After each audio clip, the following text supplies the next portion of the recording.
السلام علیکم ورحمۃ اللہ وبرکاتہ۔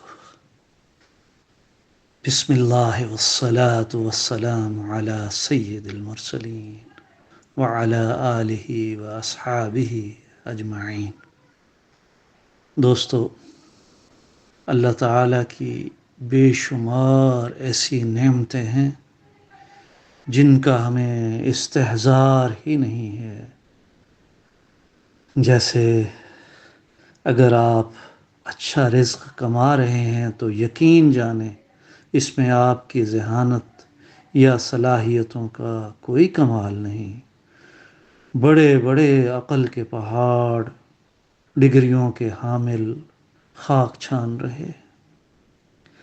اگر آپ کسی بڑی بیماری سے بچے ہوئے ہیں تو اس میں بھی آپ کی خوراک یا حفظان صحت کی اختیار کردہ احتیاطی تدابیر کا کوئی دخل نہیں۔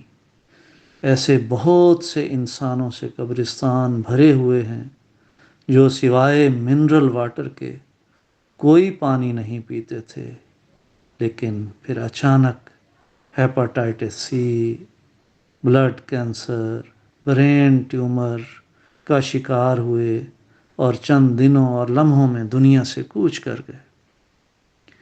اگر آپ کے بیوی بچے سرکش نہیں بلکہ آپ کے تابع فرماں اور فرما بردار ہیں اور خاندان میں بیٹے بیٹیاں مہذب، باحیا و باکردار سمجھے جاتے ہیں تو اس کا سب کریڈٹ بھی آپ کی تربیت کو نہیں جاتا، کیونکہ بیٹا تو نبی کا بھی بگڑ سکتا ہے اور بیوی تو پیغمبر کی بھی نافرمان ہو سکتی ہے۔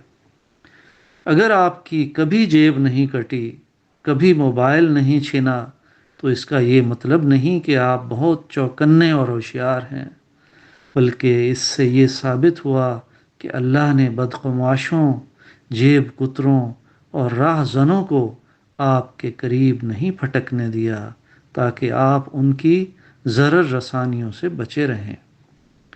یہ غالباً ہر انسان کی فطرت ہے کہ جب وہ خود دوسروں سے اچھا کما رہا ہو تو یہ سوچنا شروع کر دیتا ہے کہ وہ ضرور دوسروں سے زیادہ محنتی، چالاک اور منضبط یعنی آرگنائزڈ ہے اور اپنے کام میں زیادہ ماہر ہے۔ پھر وہ ان لوگوں کو حقیر سمجھنا شروع کر دیتا ہے جن کو نپا تلا رزق مل رہا ہے، ان پر تنقید کرتا ہے، ان کا مذاق اڑاتا ہے، مگر جب یک لخت وقت کا پہیہ الٹا گھومتا ہے تو اس کو پتہ چل جاتا ہے کہ حقیقت اس کے برعکس تھی جو وہ سمجھ بیٹھا تھا۔ اگر کوئی چاہتا ہے کہ اسے رزق کے معاملے میں آزمایا نہ جائے تو وہ یہ 3 کام کرے۔ اول، جو کچھ مل رہا ہے اسے محض مالک کی عطا سمجھے، نہ کہ اپنی قابلیت کا نتیجہ، اور ساتھ ہی مالک کا شکر بھی بجا لاتا رہے۔ دوم، جن کو کم یا نپا تلا رزق مل رہا ہے انہیں حقیر نہ جانے، نہ ان لوگوں سے حسد کرے جن کو چھپر پھاڑ رزق میسر ہے۔ یہ سب رزاق کی اپنی تقسیم ہے اور اس کے بھید وہی جانتا ہے۔ سوئم، جتنا ہو سکے اپنے رزق میں دوسروں کو شامل کرے، زیادہ ہے تو زیادہ، کم ہے تو کم شامل کرے۔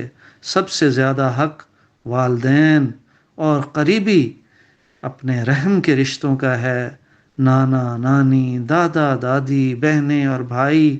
اس کے بعد خون کے دوسرے رشتے ہیں جیسے خالہ، پھوپھی، چچا، ماموں، چچی وغیرہ۔ پھر دوسرے قریبی رشتہ دار یا مسکین و لاچار لوگ۔ یقین رکھیں کہ جب بہت سے دعا کے ہاتھ اس کے حق میں اٹھیں گے تو برکت موسلا دھار بارش کی مانند برسے گی، جس کی ٹھنڈی پھوار اس کی زندگی کو گلشن گلشن بنا دے گی۔ اللہ تعالی ہمیں یہ سب باتیں سمجھنے اور اس پر عمل کی توفیق عطا فرمائے۔ والسلام۔